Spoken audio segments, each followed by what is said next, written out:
নিজেদের জন্য নয়, বাড়ি করেছেন শুধুমাত্র শখের গাছ রাখার জন্যই। ভাড়া বাসায় গাছ রাখা নিয়ে বাড়িওয়ালা আপত্তি জানালে জেদ করেই বাড়ি তৈরি করেন শারমিন ও জাহাঙ্গীর নামের এই বৃক্ষপ্রেমী দম্পতি। মেইনলি গাছের জন্যই আমার এই বাড়িটা করা, আমাদের জন্য না। শুনে অবাক হলেও সত্যি, গাছ লালন পালন করাই তাদের নেশা। বর্তমানে নিজের সেই বাড়িটিকে যেন পরিণত করেছেন এক সবুজ উদ্ভিদ ভাণ্ডারে।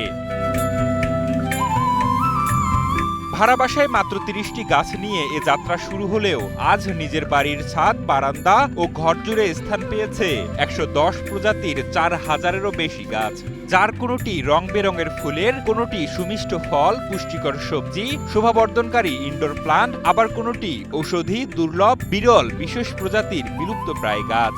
৩০টা গাছ থেকে আজকে আমার ৪,০০০+ গাছ এবং ভ্যারাইটি ১১০+ ভ্যারাইটি। এই গাছের মধ্যে আমাদের উল্লেখযোগ্য কিছু গাছ আছে হচ্ছে দুর্লভ, যে গাছগুলো হুমকির মুখে। কিছু ঔষধি গাছ আছে আমাদের আছে রেয়ার, বিরল, আমাদের আছে ভেষজ, ফলজ, ফুল, ফল, ornamental, orchid, adenium, kalanchoe, aglaonema, air plant, indoor, outdoor, semi indoor, অনেক ভ্যারাইটির। মানে যে কোনো গাছ, আপনি যদি একটা গাছ দেখতে আসেন এখানে অনেকগুলো গাছ দেখতে পাবেন একসাথে।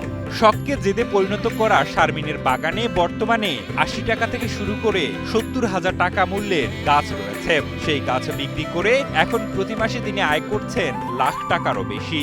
আমাদের ৮০ টাকা থেকে ৭০,০০০ টাকা পর্যন্ত গাছ আমার বাগানে আছে। আর আমার বাগানের গাছ সেল করে আমি মান্থলি ১,০০,০০০+ টাকা আর্ন করি।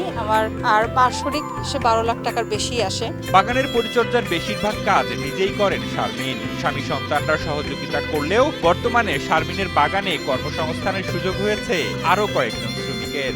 গাছ করতে গেলে কিন্তু অনেক আপনাকে হার্ড ওয়ার্ক করতে হয়। আমাকে এই রোদের মধ্যে, রোদ দেখলে হবে না, আপনাকে বৃষ্টি দেখলে হবে না, গাছের কাজ করতেই হবে। যখন আপনাকে গাছে ফাঙ্গিসাইড দিতে হবে, দিতেই হবে। আমার গাছের জন্য তো এককভাবে সম্ভব না, কারণ অনেকগুলো গাছ আছে। এখানে আমার 10 জন লোক কাজ করে সার্কেলিং হিসেবে, আর পার্ট টাইম হিসেবে 7 জন, আর পার্মানেন্টলি 3 জন কাজ করে। আর সার্বক্ষণিক যদি সহযোগিতা বলেন, কাজ করা থেকে শুরু করে আমার প্রত্যেকটা সাপোর্টে আমার হাজব্যান্ড আমাকে ওতপ্রোতভাবে সাপোর্ট করে সবসময়। তবে সফলতার এই পথ মোটেও সহজ ছিল না শারমিনের জন্য। কটু কথা আর অপমানকে উপেক্ষা করে তিনি প্রতিষ্ঠা করেছেন নিজের স্বপ্ন, পেয়েছেন জাতীয় পুরস্কারও।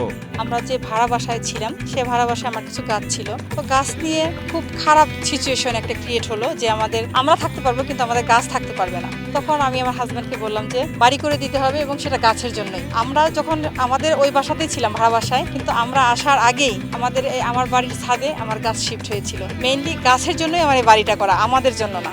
এখান থেকে যে এভাবে সে একটা আর্নিংসের একটা সোর্স করবে বা এটাতে জাতীয় পুরস্কার পাবে, এটা আসলে আনবিলিভেবল। এবং এটা তার ইনোভেটিভ একটা আইডিয়ার মাধ্যমেই সে এখন জাতীয় পুরস্কার পেয়েছে। বৃক্ষরোপণ জাতীয় পুরস্কার 2025 কিন্তু প্রথম হয়েছে ওভারঅল বাংলাদেশে। সবুজে ঘেরা মনোরম এই পরিবেশে সময় কাটাতেও অনেকেই আসেন শারমিনের বাগানে। কেউ গাছ কিনেন, অনেকেই আবার সফলতার গল্প শুনে শারমিনের মতো সফল উদ্যোক্তা হওয়ার স্বপ্ন দেখেন। অনেকেই গল্প করতেন যে একটা বাগান আছে বিহাসে, অনেকদিন থেকে আসবো ভেবে আসা হয়নি, আজকে এসেছি। অনেক রকমের গাছ আছে, খুবই ভালো লাগছে। আসলে আমি নিজেও আশা করিনি যে এত রকমের গাছ থাকবে। আমি আপুর কাছে একবার প্রথমবার গাছ নিতে আসি, তারপরে আমার অনেক ভালো লাগে বাগান ঘুরে। তারপরে আমি নতুন করে নিজেও বাগানে যেহেতু ছিলাম, যেহেতু এখানে অনেক কালেকশন, তো সেই ক্ষেত্রে আমার জন্য এটা খুবই ভালো হয়েছে। আর আপু খুবই ইন্সপায়ার করেছে, যেহেতু আমি একজন স্টুডেন্ট, আপু নিজে একজন উদ্যোক্তা হয়ে আমি একজন ছোট উদ্যোক্তা, আপু আমাকে অনেক ইন্সপায়ার করে। ইভেন অনেক গাছ নেই আমি আপুর কাছে। ভাড়া বাসায় গাছ রাখার জন্য বারবার অপমান আর বাড়ি ছাড়ার নোটিশ, সেই কষ্ট থেকেই গাছগুলোর জন্য নিজের বাড়ি তৈরি করেছিলেন শারমিন। আজ তার বাড়ির সেই ছাদই হয়ে উঠেছে একজন সফল উদ্যোক্তার গল্প হয়ে।